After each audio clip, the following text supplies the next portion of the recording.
Miss. ஆ அம்மு, நீனும் கிளாஸ்க்கு போலியா? நீங்க வருவீங்கன்னு தான் மிஸ் வெயிட் பண்ணேன். ஏன் அம்மு, உங்க அப்பா எப்பவுமே இப்படிதானா? எல்லார்கிட்டயும் ஓவரா அட்வான்டேஜ் எடுத்துதான் பேசுவாரா? இல்ல மிஸ், எங்க அப்பா நல்லா தான் இருந்தாரு. உங்களை பார்த்ததும் தான் அவருக்கு என்னமோ ஆயிடுச்சு. அதான் இப்படி எல்லாம் பண்றாரு. இன்னைக்கு எனக்கு சாரதா பாட்டி லஞ்ச் கொடுத்திருக்காங்களாமே, அப்பா சொன்னாங்க. வாங்க மிஸ், நம்ம கிளாஸ்க்கு போலாம். மிஸ், சாரதா பாட்டி என்ன செஞ்சு கொடுத்தாங்க? மா, வா காவேரி, ஒரு நிமிஷம் இரு, முறுக்கு வெந்துருச்சு எடுத்துடுறேன்.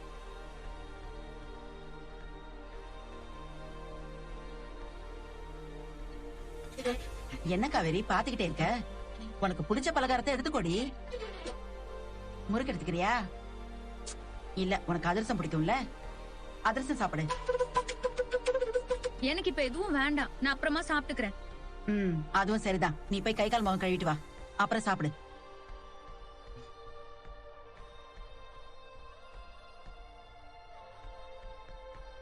அம்மா, நீ தீபாவளிக்கு 1-2 பலகாரம் தான் செய்வ. இன்னைக்கு என்னம்மா வகை வகையா இவ்ளோ செஞ்சிருக்க?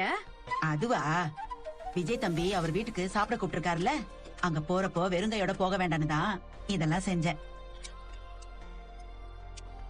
இந்த மாதிரி பலகாரம்லாம் குழந்தைக்கு ரொம்ப பிடிக்கும்ல, அதுக்காக தான். அதுக்காக நீ இவ்ளோ செய்வியாமா? நீ ரெடி பண்ணிருக்கிறதெல்லாம் வச்சு ஒரு பலகார கடையை ஆரம்பிக்கலாம், அவ்ளோ இருக்கு. இதெல்லாம் மாச கணக்குல கூட வச்சு சாப்பிடலாண்டி, அவ்வளவு சீக்கிரம் எல்லாம் கெட்டு போகாது.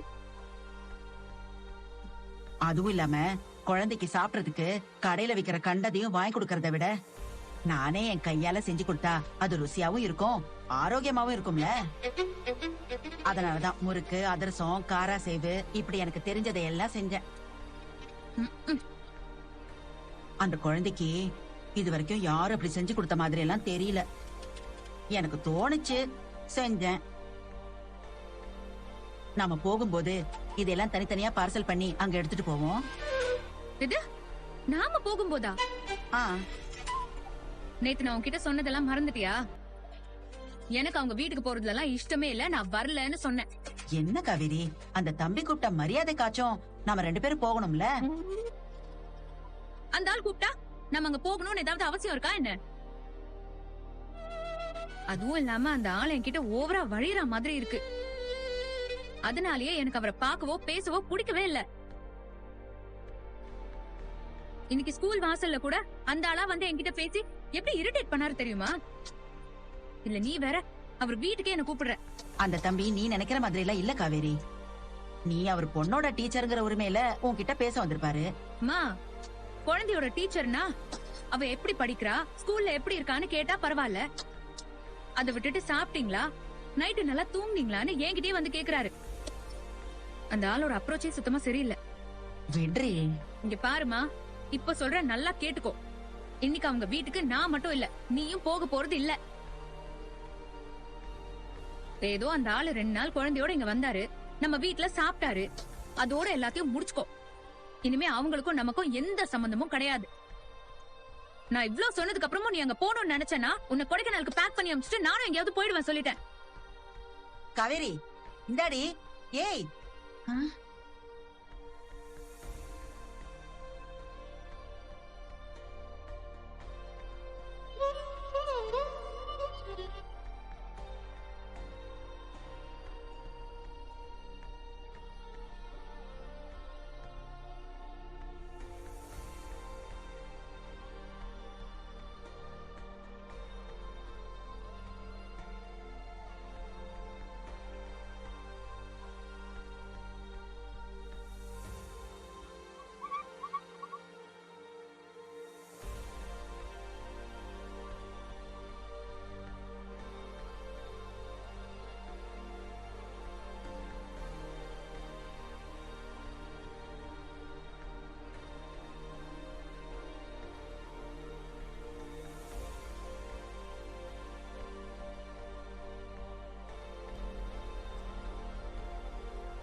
செல்வி அக்கா,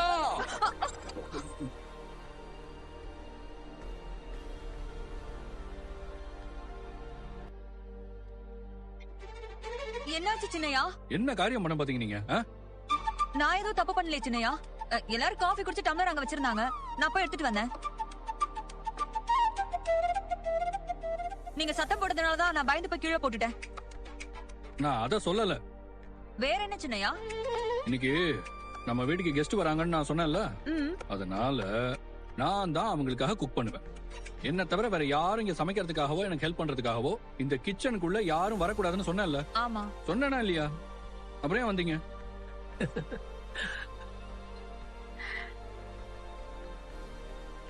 மன்னிச்சிருங்க சின்னையா, மறந்துட்டேன். இப்பதான் ஸ்டவ் ஆன் பண்ணி சமைக்க ஆரம்பிச்சிருக்கேன்.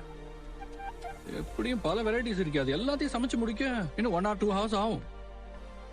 அது வரைக்கும் வீட்டுல உள்ளவங்க யாரும் கிச்சனுக்குள்ள வரக்கூடாது.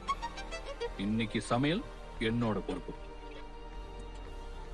சரி சின்னையா, நான் வரல. இந்த காஃபி கப்பை மட்டும் எடுத்து உள்ள வச்சுட்டு போட்டுமா? சரி வச்சுட்டு போங்க, எனக்கு நிறைய வேலை இருக்கு.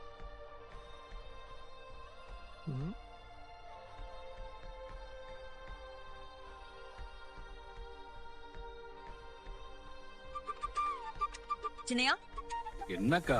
நான் கேக்குறேன்னு தப்பா எடுத்துக்க மாட்டீங்களே? வழக்கமா வீட்டுக்கு யாராவது விருந்தாளி வந்தா அவங்கள சாப்பிடறதுக்கு நீங்க ஹோட்டல் கூட்டிட்டு போவீங்க, இல்ல என்கிட்ட சொல்லி விருந்து சாப்பாட்ட தடபுடலா சமைக்கணும்னு சொல்லுவீங்க. ஆனா இன்னைக்கு நீங்களே சமைக்கிறீங்களே சின்னையா? ஒருவேளை வீட்டுக்கு ஸ்பெஷல் கெஸ்ட் யாராவது வராங்களாயா? ஆமா, ரொம்பவே ஸ்பெஷலான கெஸ்ட். அப்படி யார் சின்னையா வராங்க? நம்ம அம்மா இருக்கால்ல, அவளோட கிளாஸ் மிஸ்ஸும் அவங்க அம்மாவும் வராங்க.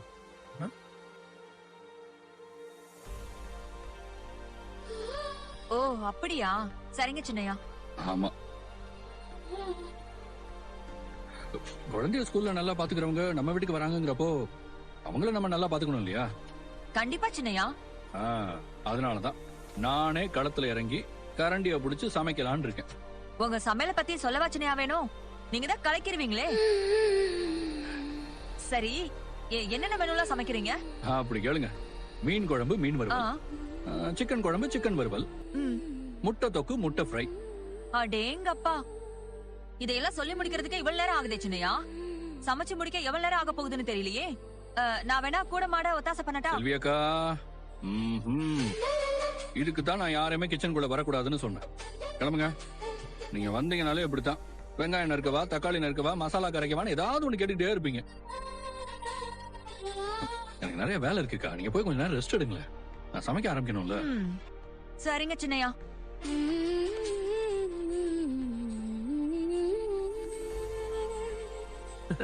காவேரி இன்னைக்கு வீட்டுக்கு வரானதும் அவன் எவ்வளவு சந்தோஷமா இருக்கான் பாத்தீங்களா? ஆசாசி அவளுக்காக சமைக்கிறான். விஜய் இப்படி சந்தோஷமா இருந்து பார்த்து ரொம்ப வருஷம் ஆச்சுல ராதா? ஆமாப்பா. என்னதான் நம்ம காவேரியை விஜய் இருந்து பிரிச்சு அனுப்பிச்சாலும் காவேரி கூட இருந்தாதான் விஜய் சந்தோஷமா இருப்பாங்கறத நம்ம யாராலும் மறுக்க முடியாத உண்மை. காவேரி இறந்துட்டதா நினைச்சு ஆவும் மனச கல்லாக்கிட்டு இத்தனை வருஷம் வாழ்ந்துட்டு இருந்திருக்கான். இப்பதான் மனசார சந்தோஷமா இருக்கான். இந்த சந்தோஷம் என்னைக்குமே அவனுக்கு நீடிக்கணும். இப்படிதான் ஏதோ சொல்லி அந்த பொண்ணை நம்ம குடும்பத்துல ஒட்டியா சேர்த்தீங்க. ஆனா அவ காலடி எடுத்து வச்ச அந்த நேரம் நம்ம அவ்வளவு பிரச்சனை சந்திச்சோம். 1 or 2 சொல்றதுக்கு அவ்வளவு இருக்கு.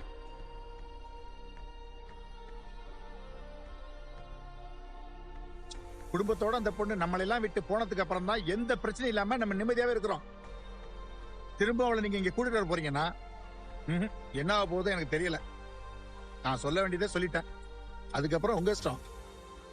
இந்த பாருங்க, இன்னும் எத்தனை பிரச்சனை வந்தாலும் காவேரி கூட இருந்தாதான் விஜய் சந்தோஷமா இருப்பாங்கிறது நம்ம எல்லாருக்கும் வெட்ட வெளிச்சமா தெரிஞ்சிருச்சு. அப்படி இருக்கும்போது அவன் சந்தோஷத்தை நம்ம கெடுக்க கூடாது. என்ன புத்தி கெட்டு போய் நம்ம சுயநலத்துக்காக ஏதேதோ பண்ணி இத்தனை நாள் அவனை தவிக்க விட்டதையே பெரிய பாவமா நினைக்கிறேன். இதுக்கு மேலையும் அவன் எப்படி இருக்கணும், யார் கூட இருக்கணுங்கிற முடிவை நாம எடுக்க வேண்டியதில்லை நினைக்கிறேன். அவன் சம்சாரம், அவன் குழந்தை, அவன் வாழ்க்கை. இனி அவன் பாத்துக்குவான்.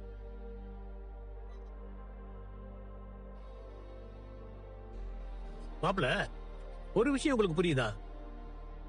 நம்ம ஊரையே காலி பண்ணி வந்தோம். விஜய் சொன்ன மாதிரி காரணம் இல்லாமலா நாம வந்த ஊருக்கே கடவுள் காவேரி அனுப்பி வச்சிருப்பாரு. விதிப்படி என்ன நடக்குதோ அது நடக்கட்டும். என்ன நடக்கிறதெல்லாம் நல்லதாவே நடக்கணும்னு மட்டும் நாம நம்புவோம்.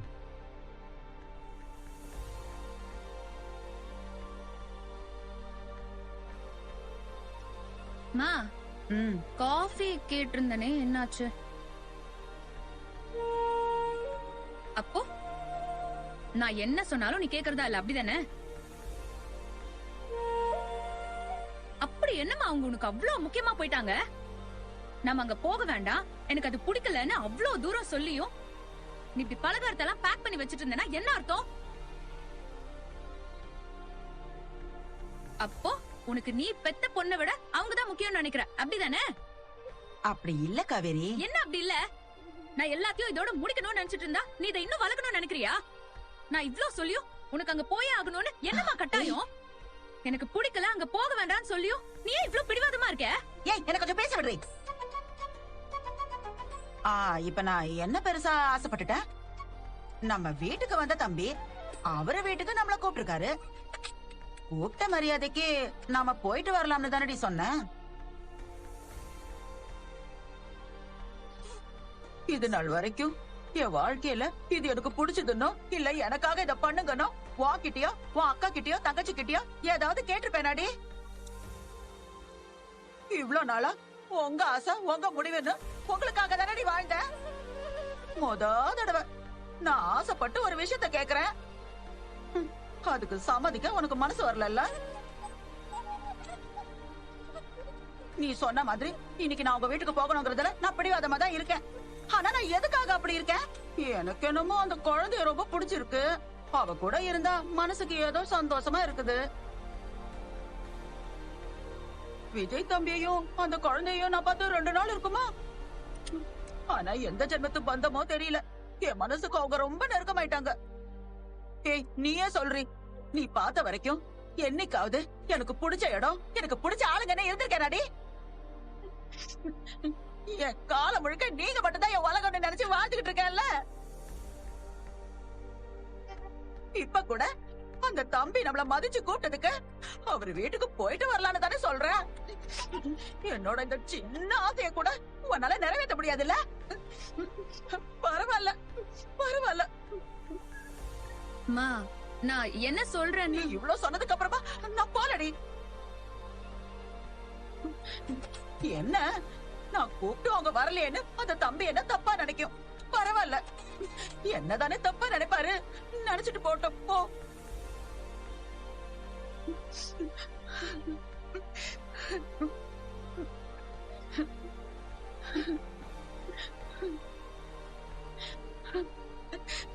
சரிம்மா, அழாத. இப்ப உனக்கு அவங்க வீட்டுக்கு போகணும், அவ்வளவுதானே? போலாம். வேண்டாமா, உனக்கு விருப்பமே இல்லாம கோவத்தோட நீ ஒண்ணும் என் கூட வர வேண்டாம். விடு, நான் ஆசைப்பட்டது என்னைக்கு எனக்கு நடந்திருக்கு.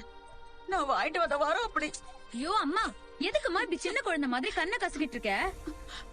நான் தான் அங்க போலான்னு சொல்லிட்டேன்ல.